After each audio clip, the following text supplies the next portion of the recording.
Ilang beses na ninyong narinig sa akin ito na kapag kayo po ay mayroong mataas na uric acid at nagkakaroon ng sintomas ng gout, iwasan ang mga isdang nagsisimula sa letrang T. Pero alam nyo, ewan ko talaga, pati naman po mga isdang yan, itatanong pa sa akin kung ano-ano daw yung mga nagsisimula sa letrang T. Kaya eto na, sige na po, isuspoon feed ko na sa inyo. Gagawin ko na po para sa inyo, pakinggan nyo lamang po itong mabuti. Okay. Bago ko po simulan ang pag-enumerate ng mga pagkain yan, gusto ko lamang sabihin na itong video na to ay para sa mga matataas ang uric acid. Kung gusto po ninyo ay tungkol sa diabetes o itatanong po ninyo kung paano naman sa diabetes o paano naman sa iba pa, mayroon akong ilang mga videos dyan kung paano matulungang i-manage ang diabetes o iba pang mga sakit ninyo sa pamamagitan ng nutrisyon. Mangyari lamang pong pakipanood nito. Again, ito po ay para sa mga matataas ang uric acid. Kung gusto niyo pong pagsamay ng uric acid at diabetes at kinakailangan ng konsulta at gabay, magpa-schedule po ng konsulta. Mag-message kayo dito sa akin at basahin ninyo ang automated message na isa-send sa inyo. Okay, eto na ang ilang mga isdang nagsisimula sa letrang T na kinakailangan ninyong iwasan dahil mataas sa purines ang mga yan na siya naman pong nagpapataas ng uric acid ninyo at nagpapagout sa inyo. Pakinggan po ninyo mabuti. Mayayaman po sa purine ang tamban, tanige, tunsoy, tulingan.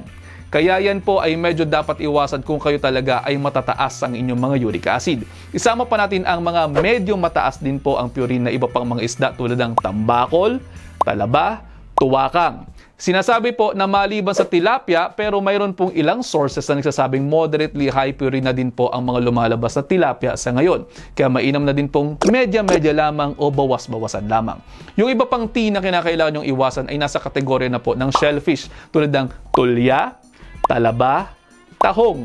O yan ha, in-enumerate ko na para sa inyo ang mga isda at mga shellfishes na nagsisimula sa letrang T para hindi na kayo magtanong kung ano ba ang mga isdang nagsisimula sa letrang T. Kung nalilito ba kayo kung T ba yan, try nyo pong bigkasin. Tambakol. T yun, di ba? O edi, bawal. Para sa mga tao nag-iingat po sa kanilang mga gout, isa pang tanong sa akin kadalasan ay kung maaari daw ba ang munggo? Pwede po. Huwag nyo lamang sasamahan ng chicharon at mga isdang nagsisimula sa letrang T. Siyempre po, iwasan din po dito ang mga laman loob at mga karne. Baka naman po sa susunod na tanong nyo sa akin, ano naman yung mga po pwedeng kainin? Meron din naman pong ilang mga isda na po pwede ninyong kainin tulad ng salmon, whitefish, po pwede rin po yung sapsap, pwede rin yung hiwas, po pwede rin kayo kumain ng soya o ng tokwa. Maraming mga gulay po pwede rin po. At kung kayo po ay nahihirapan, po pwede naman kayo magpakonsulta sa inyong mga kilalang dietitian. Kung wala kayong kilala, pwede kayo mag-message para po matulungan namin kayong pag-designan ng inyong mga diet.